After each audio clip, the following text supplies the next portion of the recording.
Welcome back to the deep dive. Usually when we're parsing through these massive pharmacology texts, your Ketzung, your Goodman, and Gilman, we're looking at a very specific weapon for a very specific target. Right. It's tactical. It's very tactical. You know the drill. We find a receptor, we block it or we stimulate it, and we fix a pretty localized problem. A beta blocker for the heart. Exactly. A beta blocker slows the heart. A diuretic drains the kidney. It feels like a sniper shot. One target, one primary effect. But today feels entirely different.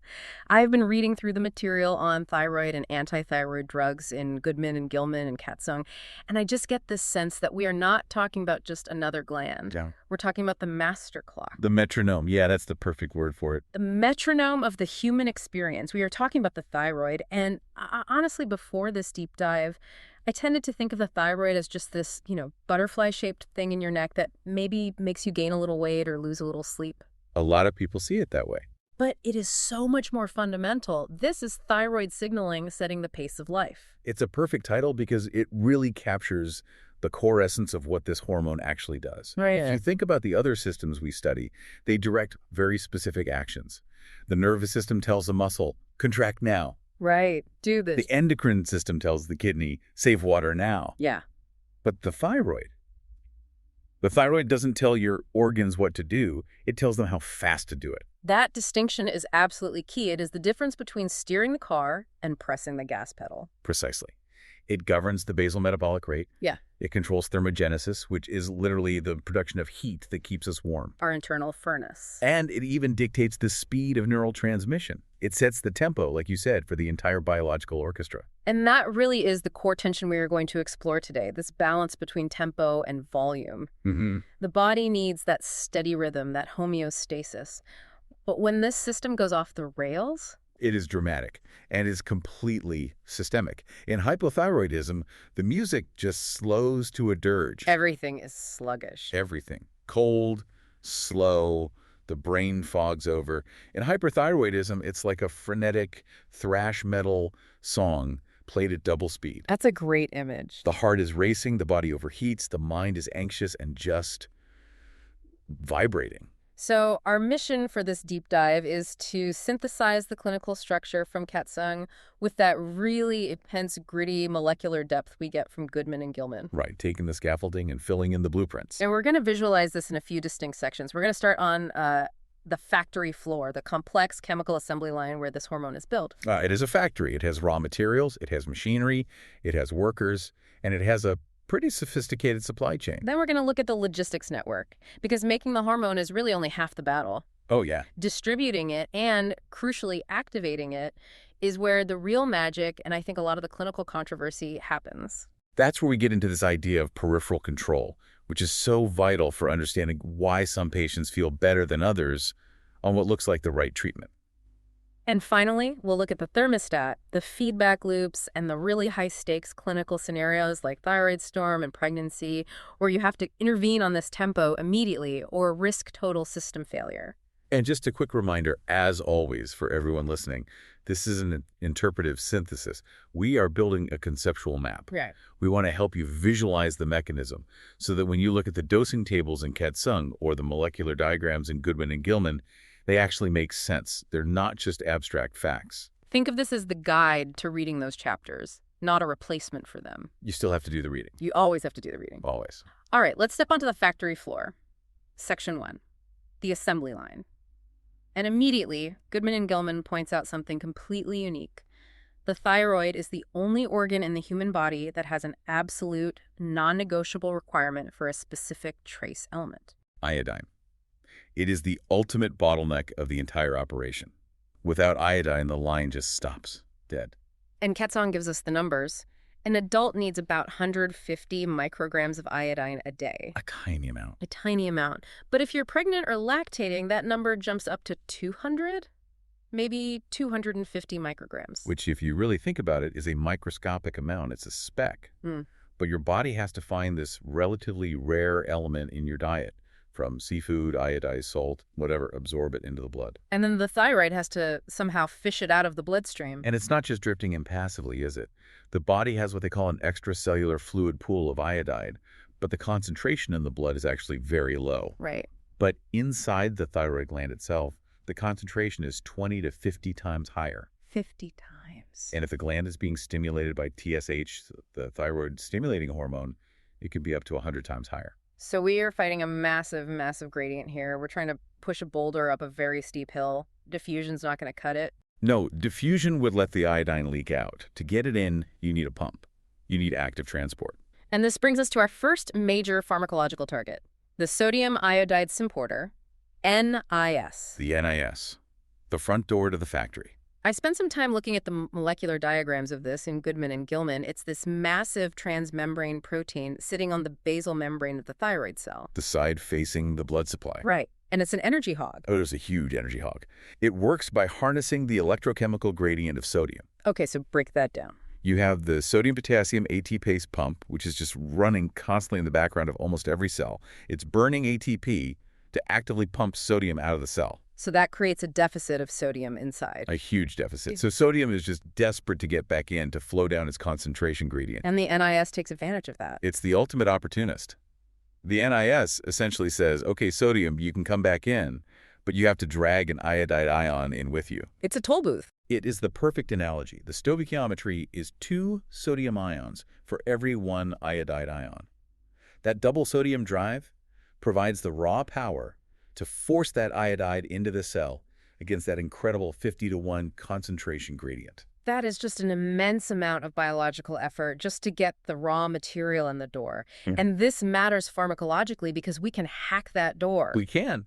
And this is where we find the ionic inhibitors. The classic examples you read about are perchlorate and thiocyanate. Perchlorate, isn't that used in rocket fuel? I feel like I've read that somewhere. It is. It's also an environmental contaminant in some areas. Yeah. But chemically, the perchlorate ion is an anion that's roughly the same size and shape as the iodide ion. It has a similar hydrated radius. Exactly. So it's a perfect competitive inhibitor. It's a fake key that fits in the lock but can't turn it. It jams the lock. It jams the lock. The NIS grabs the perchlorate instead of the iodide. So the factory itself doesn't break. The machinery is fine. But it's being starved of its essential raw material. So it's a supply chain attack. A perfect description. Now, clinically, we almost never use perchlorate anymore as a drug. It has a nasty habit of causing aplastic anemia. Total bone marrow failure. Yeah, not a side effect you want to risk. But mechanistically, it is so vital to understand. If you block the trap, you block the hormone. Okay, so let's assume the NIS has done its job. The iodide is inside the cell, but it's not in the workspace yet. It has to get across the cell and into the colloid. Right. The thyroid follicle is like a hollow sphere. The cells form the shell, and the inside is filled with this thick, sticky, amber-colored fluid called colloid. That's the factory floor. That's where all the chemistry happens. And to get there, the iodide has to cross the apical membrane, the inner side of the cell. And it uses another transporter there called pendrin. Pendrin. And I love that you brought this up from the reading, because pendrin is such a great example of how genetics can illuminate physiology. How so? Well, pendrin isn't just found in the thyroid. It's also found in the inner ear. The ear. That seems random. It regulates the fluid balance in the cochlea. So if a patient is born with the genetic mutation in the gene that codes for pendrin, they have a condition called pendrin syndrome.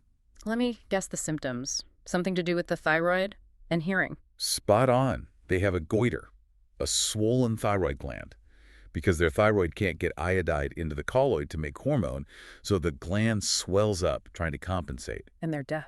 And they're born deaf. Goiter and deafness. It's such a specific and tragic connection, but it really helps you remember the anatomy. NIS on the blood side, pendrin on the colloid side. It locks it in your brain. So once the iodide crosses pendrin and finally hits the colloid, the real cooking can begin. We've got our ingredients. We have our raw material, iodide, and we have our protein backbone, which is a massive molecule called thyroglobulin that's been secreted into the colloid. Now we just need the chef. Enter thyroid peroxidase, or TPO. The MVP of the thyroid. TPO is a heme-containing enzyme, and it's sitting right there at that apical membrane interface. It acts like a little factory robot arm. It performs 3 distinct, crucial steps in very rapid succession. Okay, let's break those down. Step 1 is oxidation. Right. The iodide we worked so hard to drag in is I-. It's stable. You can't just stick that onto a protein. TPO uses hydrogen peroxide as a cofactor to rip an electron off the iodide, turning it into elemental iodine I2 or maybe I+. It makes it reactive. It makes it sticky. ready to bond. So step 2, organification. This is where the magic happens. TPO takes that reactive iodine and immediately slaps it onto the tyrosine residues of that big thyroglobulin protein. And tyrosine is just one of the amino acids making up the protein. Yep. So if you attach one iodine to a tyrosine ring, you get monoiodotyrosine, or MIT. And if you attach 2, You get diiodotyrosine, or DIT. But MIT and DIT aren't the hormones yet, right? They're just the parts. They're like the Lego bricks. Exactly. They're biologically inactive on their own. You have to snap them together. And that is step 3, coupling. And this is just simple math, isn't it? It is.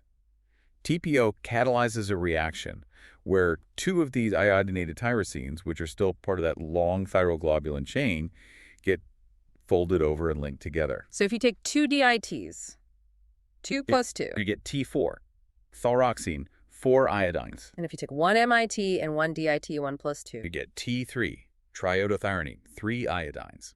Now, I noticed in the text that the thyroid seems to have a really strong preference here. It makes way, way more T4 than T3. It does. The ratio is something like 11-to-1, sometimes even higher, in favor of T4.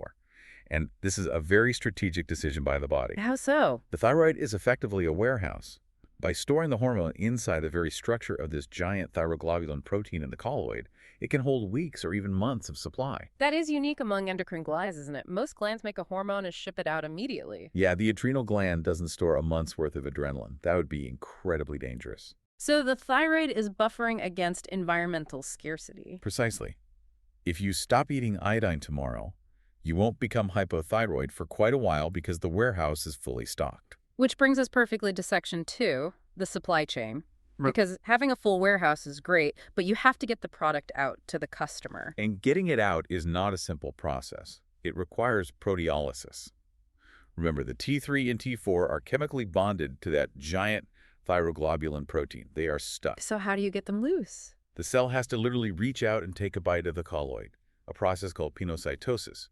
It engulfs a droplet of colloid. So it swallows a piece of the factory floor. Brings it back inside the cell, fuses that droplet with a lysosome, which is basically a cellular bag of acid and digestive enzymes, and it just chews up the protein backbone. And that chops the hormones free? Chucks them free, and they're lipophilic, so they just diffuse out of the cell and into the blood.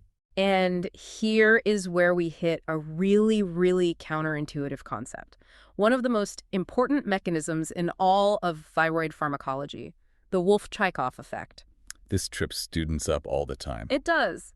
Because we just spent all this time saying the thyroid needs iodine. It spends huge amounts of energy pumping it in. But if you flood the system with a massive pharmacologic load of iodide, the whole thing just shuts down. it stops. It's an auto-regulatory safety valve. We think it's a defense mechanism. Imagine you're in an ancient environment and you stumble upon a massive source of iodine, like a huge bed of seaweed, and you gorge on it. Your thyroid might accidentally produce a toxic storm of hormone. Exactly. So the high intracellular iodide concentration triggers a blockade. Specifically, it inhibits the TPO enzyme, so it stops organification. And crucially, it also inhibits the proteolysis release step. So it padlocks the warehouse door. It padlocks the door and shuts down the assembly line. And we actually use this pharmacologically. We do. Think about a surgeon preparing to remove a thyroid gland for Graves' disease. The gland is hyperactive, it's throbbing with blood flow, it's incredibly vascular. It's a nightmare to operate on. A bloody mess. So you give the patient Lugol's solution, which is just potassium iodide drops, for about a week or so before the surgery. And that induces the Wolff-Chaikoff block. Exactly. You shut down hormone secretion, which is good, but it also dramatically reduces the vascularity. It firms up the gland. It makes the surgeon's job so much cleaner and safer. But you can't just keep them on it forever, right? There's a catch. There is. The thyroid is smart.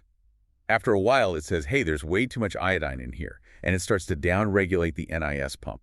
It basically takes the doors off the hinges so it stops letting so much iodine in. So the internal levels drop and the block lifts. We call that phenomenon escape. The gland escapes the inhibition after about 7 to 10 days. So Lugol's is a brilliant temporary fix, a bridge to surgery, but it's not a long-term maintenance drug. Okay, so the hormone has escaped the gland. It's in the bloodstream. But it doesn't just swim around freely. No, absolutely not. T3 and T4 are very hydrophobic. They're lipophilic molecules. They hate water.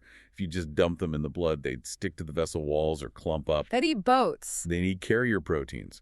The main one is TDG thyroxine binding globulin.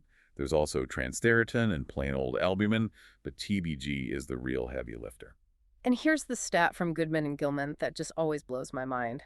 99.96% of T4 in the blood is bound to these proteins. 99.96%, so less than 1% is actually free. Much, much less. We're talking about 0.04%, and this is probably the most critical concept for interpreting thyroid labs. Only the free fraction is biologically active. The bound hormone is just a reservoir. It's inventory in transit. It's not doing anything. And this becomes a huge clinical deal in pregnancy, doesn't it? It's the classic scenario we use to teach this. In pregnancy, or if you take estrogen-containing birth control pills, the estrogen signals the liver to just crank out more TBG. So you have more boats in the harbor. Many more boats. And those new, empty boats start scooping up the free active hormone. Suddenly, the free fraction plummets. The pituitary gland, the boss, sees that drop and freaks out. It screams at the thyroid to make more hormone. So the thyroid ramps up production to fill all those new boats. Eventually, the free T4 level returns to normal. But the total T4 is sky high. Because you have so much extra bound hormone circulating. So if you just look at a total T4 on a lab test for a pregnant woman, without context, you might mistakenly think she's hyperthyroid. When she's actually perfectly euthyroid, perfectly normal. Exactly. You have to treat the patient, not the total number. Always look at the free T4 and the TSH. So let's talk about the hormones themselves. We have T4 and T3. Why are there two? What's the real difference? It's a great question. The simplest way to think about it is that T4 is the prohormone and T3 is the worker. T4 is the storage format. It's the stable, long-lasting storage format. T4 has a half-life of about 7 days. It circulates in high volumes, but it doesn't bind very tightly to the nuclear receptors in the cells. It's not very potent on its own. And T3? T3 is the potency player. It has a much shorter half-life, only about 1 day, but it is 3 to 4 times more potent than T4, and it binds the receptors with much, much higher affinity. T3 is the molecule that actually pulls the trigger inside the cell. But the thyroid mostly releases T4. That's right. Over 80% of the hormone released is T4. So the body relies on the peripheral tissues, places like the liver, the kidney, the brain, to convert that T4 into the active T3. And this is that concept of local control or peripheral control. It is brilliant, brilliant engineering. It allows different tissues to decide for themselves how much active hormone they need at any given moment. They use a family of enzymes called iodinases. T1, D2, and D3. And Goodman and Gilman makes a really big point of distinguishing these. And it's not just academic trivia. This is clinically vital. Think of it as a strategy meeting with 3 different players. D1 is found mostly in the liver and kidneys. Its main job is to provide T3 for the plasma. It supports the whole body. It takes T4, strips an iodine from the outer ring, and throws the resulting T3 back into the blood for everyone to use. So D1 is the team player. The ultimate team player. Then you have D2. And D2 is different. Very different. D2 is found in the brain, the pituitary, and brown adipose tissue. It acts locally. It converts T4 to T3 for intracellular use. It keeps the T3 for itself. The brain is selfish. The brain is incredibly selfish, and for good reason. It has to be protected. D2 also has a much lower kiloampere for T4, which means it has a much higher affinity. Why does that matter? It's a safety mechanism. The brain is saying, I don't care if the rest of the body is starving for thyroid hormone, I need my T3. Even if T4 levels in the blood drop really low, D2 is so efficient it will grab whatever T4 is available and convert it for the brain. It preserved the central nervous system at the expense of the periphery. That is incredible. It's tissue-specific triage. And then you have the kill switch, D3. The deactivator. Right. D1 and D2 work by stripping an iodine from the outer ring of the T4 molecule. That activates it. D3 strips an iodine from the inner ring. And this creates reverse T3, or RT3. Which is a complete dud. It's metabolically inactive. It's worse than inactive. It actually can block the receptor without activating it. But think about why you would need this. Imagine you're starving or you're in the ICU with severe sepsis. Your body doesn't want to be burning energy. It wants to hibernate. So it needs to slam on the brakes. Exactly. In those states of severe illness, the body downregulates D1, so you stop making active T3 for the circulation, and it upregulates D3 to shunt all that T4 into the trash can, into reverse T3. So your whole body metabolism slows way down to save your life. We call this euthyroid 6 syndrome, or non-thyroidal illness syndrome. The labs look bizarre, low T3, high reverse T3. But the thyroid gland itself is perfectly fine. It's the peripheral conversion that is shifted into survival mode. And knowing this stops clinicians from making a big mistake. A huge mistake. If you see low T3 in a septic patient, your first instinct might be, Oh no, they're hypothyroid. I need to give them thyroid hormone. But that would be fighting the body's own protective mechanism. You'd be flooring the gas pedal when the body is desperately trying to coast. You might burn through their last reserves of energy. The best thing to do is treat the underlying illness and let the thyroid axis reset itself. That brings us perfectly to section 3, the thermostat. We know how the hormone is made and activated, but who sets the overall temperature? The axis, the hypothalamus-pituitary-thyroid axis, It all starts up in the brain. deep in the brain. The hypothalamus releases TRH, thyrotropin-releasing hormone. That travels just a short distance through a special portal blood system to the pituitary gland. And the pituitary responds by releasing TSH. Thyroid-stimulating hormone. And TSH is the undisputed boss of the thyroid gland. We mentioned it stimulates everything. It stimulates everything. It turns up the activity of the NIS pump. It tells the cell to synthesize more thyroglobulin. It speeds up TPO and organification. It speeds up the proteolysis and release. It even makes the thyroid cells grow larger hypertrophy and hyperplasia. And there's a feedback loop, right? A very, very sensitive negative feedback loop.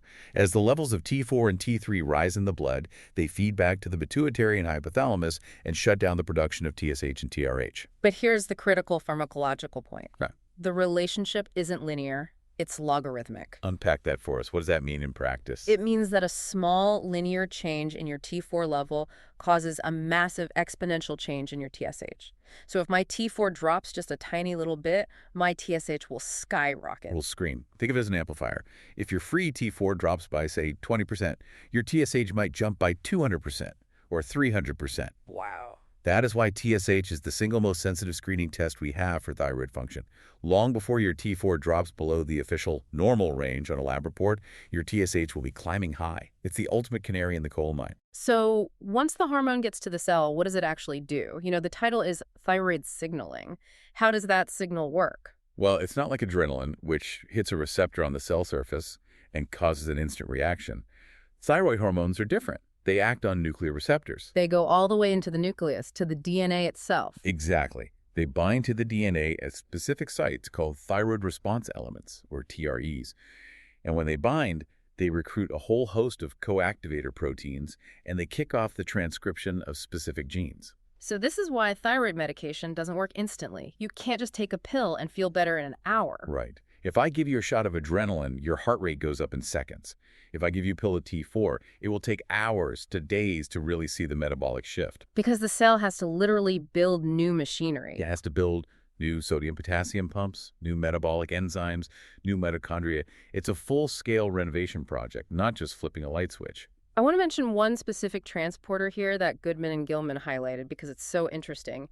MCT8. Yes, this is fascinating stuff. For the longest time, we just assumed thyroid hormone sort of drifted into cells because it's lipophilic. But it's not that simple. We now know it needs active transport to get into certain tissues, and the brain's the most important one. MCT8 is a key transporter for T3 into neurons. And if you have a genetic mutation in MCT8, You get a devastating condition called Allan-Herndon-Dudley syndrome. These children have severe neurodevelopmental defects and intellectual disability. Their brains are essentially profoundly hypothyroid because the hormone can't get in. but what do their blood tests look like? That's the tragic irony. If you measure their blood, their T3 levels are actually sky high because the body is screaming for a response that the brain can't receive. It's a perfect, terrible illustration that blood levels don't always equal tissue levels. Wow. Okay, let's pivot and move to section 4.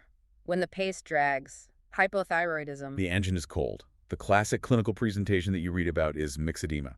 Explain that term myxedema. We hear it all the time, but what does it actually look and feel like? It refers to the accumulation of mucopolysaccharides. These are long sugar chains under the skin, in the dermis. These sugars are very hydrophilic. They attract a lot of water. So patients get this sort of puffiness. A non-pitting edema. It's not like heart failure where you press your thumb into their shin and it leaves a dent. This is a boggy, doughy swelling. You see it as facial puffiness, especially around the eyes, a thickened tongue, which leads to a deep, gravelly voice. And everything is slow. Bradycardia, a slow heart rate, mental slowing, constipation, cold intolerance. And in children, it's an absolute catastrophe. We call it cretinism. It's a terrible word, but it describes a terrible outcome. It does, because T3 is absolutely essential for CNS development, specifically for the myelination of nerves and the branching of neurons. If a baby is born without a working thyroid and it's not caught immediately, they develop irreversible mental retardation. Which is why we screen every single newborn in the developed world. Every single one. It's one of the greatest, simplest victories of modern public health. So how do we treat it? The solution seems pretty straightforward. You just replace the missing hormone. The drug of choice is levothyroxine, which is just synthetic T4. Okay, now play devil's advocate for me here. If T3 is the active worker hormone, the one with all the potency, why don't we just give patients T3? Why give the pro hormone? That is the single most common and most logical question I get from students and patients. And the answer comes down to pharmacokinetics. That's timing. The timing and stability. T4 has that long, beautiful 7-day half-life. That means you can take it once a day and your blood levels stay incredibly stable. It's a smooth, steady state. Like a slow-release formula. Exactly. Now compare that to T3, which is available as a drug called leothyronine. It has a half-life of only 1 day. So what does that mean for the patient? It means if you take a pill of T3, your blood levels spike within a couple of hours and then they crash by the end of the day. It's a roller coaster. And that spike is not benign. It can be dangerous, especially in older patients. It can cause heart palpitations, anxiety, even trigger cardiac arrhythmias like atrial fibrillation. So by giving T4, we're basically trusting the body's wisdom. We're filling the reservoir and letting the patient's own liver, brain, and kidneys decide exactly how much T3 they need by using their own deiodonases. It's a much more physiologic and smoother ride. But the dosing isn't one size fits all, is it? It's nuanced. Oh, definitely not. If I have a healthy 20-year-old who had their thyroid removed for cancer, I can give them a full replacement dose of levothyroxine immediately. Their heart and their body can handle it. But if I have an 80-year-old with a long history of coronary artery disease... You have to be incredibly careful. The mantra is start low, go slow. Why? What's the risk? Their heart has been sleeping in that hypothyroid, low metabolic state for a long time. The metabolism of the heart muscle itself is downregulated. If I suddenly hit it with a full dose of metabolic accelerator, You're massively increasing the oxygen demand of the heart muscle. instantly. But their coronary arteries might be stiff and narrowed with plaque. They might not be able to deliver that extra oxygen. And you precipitate a heart attack or severe angina. You can, so you have to wake the heart up gently. You start with a tiny dose, maybe 12.5 or 25 micrograms, and you titrate up very slowly over weeks or months. And absorption is tricky too, right? Levothyroxine is a fussy drug. It was notoriously fussy. Calcium, iron, many antacids, and especially proton pump inhibitors for reflux, they all block its absorption. Even a cup of coffee can reduce it. So you have to take it on an empty stomach. First thing in the morning, on an empty stomach, with a full glass of water, and wait at least 30 to 60 minutes before eating or taking any other medications. Now let's flip the entire script. Section 5, when the pace races. Hyperthyroidism. The engine is redlining. And the most common cause by far is Graves' disease. Which is an autoimmune condition. Right. But unlike Hashimoto's, where the antibodies attack and destroy the gland, in Graves', the antibodies act as imposters. The body makes something called thyroid-stimulating immunoglobulins, or TSI. And these antibodies fit perfectly into the TSH receptor. They pick the lock. And they turn it on. They turn it on, and they jam it in the on position. But crucially, these antibodies are not regulated by the pituitary's feedback loop. The pituitary isn't sending them. So the thyroid thinks the boss is screaming, more, more, more, 24/7. Even though the actual TSH level in the blood is 0 because the pituitary is trying desperately to shut the system down. The pedal is stuck to the floor. Heat intolerance, dramatic weight loss despite eating like a horse, tachycardia, atrial fibrillation, anxiety, tremor. It's a full-blown metabolic storm. So how do we slow it down? We have a toolkit of interventions. Let's start with the drugs that sabotage the factory itself, the thiolamides, methimazole and PTU. These are the saboteurs. They go right to the source. They act directly on TPO, the chef enzyme we talked about earlier. They bind to its heme group and they inhibit the oxidation and organification of iodine. They're suicide substrates. So they stop the factory from making any new hormone. But there's a well-known lag, right? Patients don't feel better immediately. Correct. And this can be really frustrating for patients and new clinicians. You start the drug, but you have to remember the warehouse. The colloid is still full. The thyroid has weeks of preformed hormones stored in the colloid. The drug stops new synthesis, but it does nothing to stop the release of what's already there. You have to wait for that warehouse to empty out, which can take 3 to 4 weeks. Now let's compare the two main ones, methimazole and propylthyrosol, or PTU. Methimazole is usually the go-to drug. Methimazole is preferred in almost all cases. It has a longer half-life, so you can reliably dose it once a day, and it generally has a better side effect profile. But PTU has a special superpower that keeps it relevant in a couple of very specific situations. It does. PTU also inhibits TPO, just like methimazole, but it also inhibits the D1 deiodinase enzyme in the periphery. So it stops the factory ND, it stops the activation of T4 to T3 in the tissues. Exactly. So it provides a second mechanism of action, which makes it theoretically faster at lowering the active T3 levels. This is why it has a role in thyroid storm. But it has a dark side, a really significant one. A very dark side. PTU carries a black box warning from the FDA for causing severe hepatitis and acute liver failure. It can act as a hapten and trigger a catastrophic immune reaction in the liver. It's rare, but it can be fatal. Which is why we avoid it for routine long-term maintenance. Exactly. Okay, what about the ionic inhibitors we mentioned way back at the beginning? The bouncers at the front door? Yeah, the perchlorate that blocks the NIS pump. We mostly see this used mechanistically in research, or in a few very rare and complex cases, like certain types of amiodarone-induced hyperthyroidism. But for the most part, they're historical footnotes because of their toxicity. Let's talk about iodides again. We said a high dose of iodine causes a shutdown via Wolff-Chaikoff. Right, Lugol solution, or SSKI. In hyperthyroidism, we use this to our advantage. It acutely and rapidly blocks the release of preformed hormone from the gland. So this works much faster than the thyromides. Much faster. Within hours. It puts a lock on the warehouse door. But again, you have to remember the escape. The gland overcomes the inhibition after about 7 to 10 days. So it's a brilliant temporary fix. We use it to rapidly stabilize a patient in crisis or to prepare them for surgery, but you can't use it for long-term control. Then we have the beta blockers. Propranolol is the classic one. These are the noise-canceling headphones. Yeah. They do absolutely nothing to fix the underlying thyroid problem. They don't lower T4 or T3 levels. But they block the symptoms. They block the effects of the adrenaline. High thyroid hormone sensitizes the entire body to catecholamines. It upregulates beta receptors on the heart and elsewhere. So the racing heart, the tremor, the crippling anxiety beta blockers fix all of that. Immediately, within an hour. It's an incredibly important bridge therapy that makes the patient feel human again while you're waiting for the slower-acting drugs to work. And propranolol has a little bonus effect, right? It does. In the higher doses that we use for this, it also has a weak effect on blocking the peripheral conversion of T4 to T3, a nice little bonus in a crisis. And finally, there's the nuclear option, radioactive iodine, I-131. The demolition. It's really an elegant therapy because the thyroid is the only organ that effectively traps and concentrates iodine. If we feed the patient a capsule of radioactive iodine, it acts like a homing missile. A magic bullet. It goes straight to the thyroid and almost nowhere else. The thyroid cells eagerly trap the radiation, and the beta emissions from the I-131 destroy the follicle cells from the inside out over a period of weeks. It's a permanent cure for Graves' disease or toxic nodules? It is. But the cost of that cure is almost always permanent hypothyroidism. Right. You're trading a difficult-to-control, chaotic disease for a very simple, easy-to-control condition. You'll need to take levothyroxine for the rest of your life, but that's a much easier proposition. And obviously, you never, ever give radioactive iodine to a pregnant or breastfeeding woman. Never. It would cross the placenta and completely ablate or destroy the fetus's developing thyroid gland. It is absolutely contraindicated. Which segues perfectly into our final section, Section 6, Special Clinical States. Let's start with pregnancy.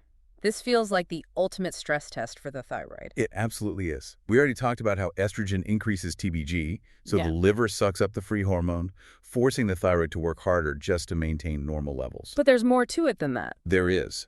The pregnancy hormone, HCG human chorionic gonadotropin, is chemically very similar in structure to TSH. So in the first trimester, when HCG levels are sky high, it actually weakly stimulates the TSH receptor on the thyroid directly. And the placenta gets involved too. The placenta is loaded with the D3 deiodinase enzyme, the deactivator. It's constantly chewing up maternal T4, we think, to protect the fetus from getting too much hormone. So the poor mother's thyroid is fighting high TBG, direct stimulation from HCG, and high breakdown from the placenta. The demand is just massive. The maternal thyroid has to ramp up its baseline production by 30 to 50% just to stay even. So what happens if the mother is already on levothyroxine for hypothyroidism? She doesn't have a gland that can ramp up on its own. You have to do it for her. As soon as a woman on thyroid replacement gets a positive pregnancy test, we tell her to increase her dose. The standard advice is to take 2 extra pills a week. That's roughly a 30% increase. Why is this so critically important? Because for the entire first half of pregnancy, the fetus has no thyroid of its own. It is 100% reliant on maternal T4 crossing the placenta for its brain development.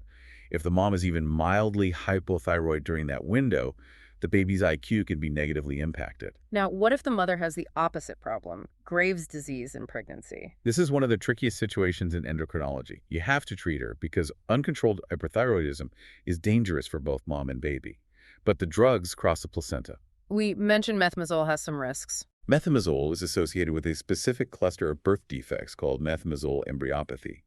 The classic one is aplasia cutis, where the baby is born missing a patch of skin on the scalp. So we avoid methimazole in the first trimester. We use PTU. We use PTU in the first trimester when the organs are forming because it seems to be safer for the embryo, but we also have to remember PTU's liver toxicity for the mother. Right. So we don't want the mom on PTU for all 9 months if we can avoid it. The common practice is to use PTU for the first trimester and then switch back to methimazole for the second and third trimesters. That is a delicate dance. It really is. And the goal is to use the absolute lowest dose of medication possible. You actually aim to keep the mother's free T4 just at the upper limit of the normal range. You accept her being slightly hyperthyroid to ensure you don't make the baby hypothyroid. Next special state, thyroid storm. This is a true medical emergency. It's severe hyperthyroidism that has decompensated. You see a very high fever, delirium or psychosis, cardiovascular collapse, severe nausea and vomiting. The mortality rate is high if you don't recognize and treat it aggressively. So we throw the kitchen sink at it. We use everything we've just discussed. But the order in which you give the medications is absolutely critical. Yes. This is a classic board exam question because getting the order wrong can be fatal. Okay, walk us through the steps. Step 1. Step 1, beta blockers. High-dose propranolol, usually IV. You have to control the heart rate, control the blood pressure, stop the sympathetic overdrive. That's what's going to kill the patient first. Step 2. Thiamide, high dose, and ideally PTU because you get that dual benefit of blocking synthesis NAD peripheral conversion. You have to shut down the factory. Step 3. You wait. You have to wait at least an hour after giving the thiamide. Then you give the iodide, like Lugol's solution. And why is that wait so important?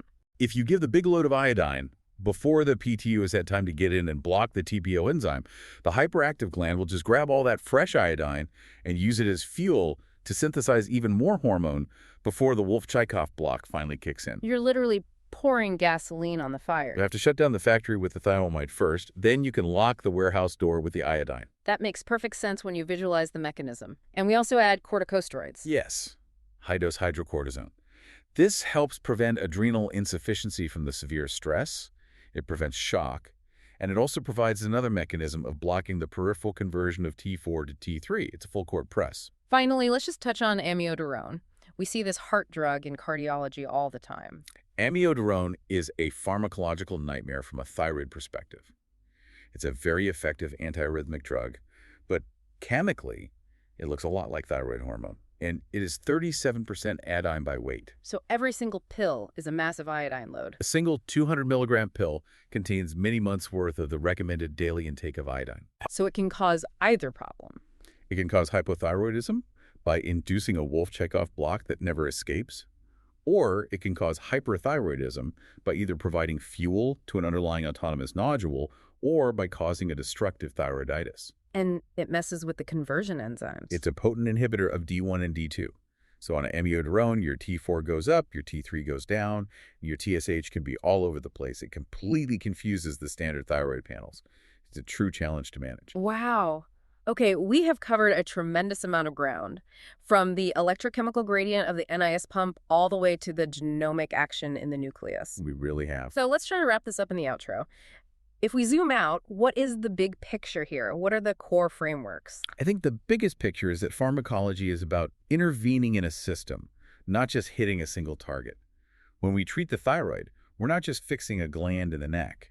We are adjusting the metabolic tempo of every single cell in the body. And we learned that normal is a very delicate, very active balance. It is. And we learned that we have multiple places to intervene in that system. We can target synthesis with thiamides, we can target release with iodides, we can target activation by influencing the deiodinases, or we can just block the downstream effects with beta blockers. And I was really struck by the importance of that peripheral conversion. The fact that the liver and the kidney, and especially the brain, have a say in the final signal. Which leads me to a final provocative thought to leave you with. Okay. We talk about TSH as the gold standard. In the clinic, we chase the TSH number. But we all have patients whose TSH is normal, but they still feel terrible, tired, foggy, cold, gaining weight. The subclinical zone, or patients who just don't feel right on standard therapy. Right. And maybe it's about sensitivity. Yeah. We are just starting to understand that people have different genetic variations, polymorphisms in their deiodinase enzymes and their transporters, Yeah. like MCT8. So a normal blood level for one person might not result in a normal tissue level for another. Yes, exactly. The future of thyroid pharmacology might not be just give everyone T4 until their TSH is normal. It might be a much more personalized metabolic tuning based on an individual's genetic ability to transport and convert these hormones. So maybe some people actually do need T3, T4 combination therapy because their D2 enzyme is just genetically sluggish. It's a very controversial area, but it's where the research is headed, moving beyond population averages to true personalization. Personalized metabolic tuning. I like that. It moves us from simple mechanics to real artistry. It's where the field needs to go. For those of you who want to see the specific dosing tables we alluded to, or the really excellent molecular diagrams of those deiodinases we discussed, please crack open the chapters on thyroid and antithyroid drugs in both Ketsong and Goodman and Gilman. The diagrams of the biosynthesis pathway in Goodman and Gilman are particularly helpful to visualize exactly where methimazole and PTU are acting. It makes it all click. Until next time, keep the pace. Keep the pace.